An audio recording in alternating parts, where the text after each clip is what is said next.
Hello বন্ধুরা, good evening. বাইরে কদিন ধরে যা বৃষ্টি পড়ছে, বাইরে তো বেরোতে পারছি না। দেখো জামা কাপড়ও শুকায়নি বলে তাই ঘরের মধ্যেই ভাড়া করে আজকে মিলে দিয়েছি। আর আমার জামা কাপড় শুকায়নি বলে দেখো আলমারি থেকে জামা কাপড় বার করছিলাম পরবো বলে, কিন্তু আমার বিয়ের আগের জামাগুলো আর আমার গায়েতে হচ্ছে না। আর বর্ষাকালেতে সব জিনিস স্যাঁত স্যাঁত করছে, জামা কাপড় শুকায়নি বলে একটুও ভালো লাগছে না। আর বিয়ের আগের কুর্তি জামা নাইটি কিছুই আর আমার হচ্ছে না।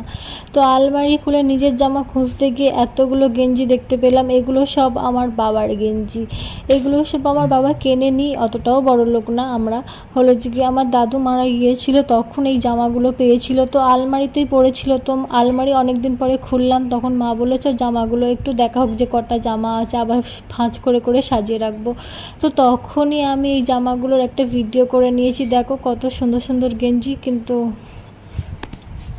দুঃখের বিষয় এগুলো আমার বাবার গায়ের থেকে সাইজে অনেক ছোট।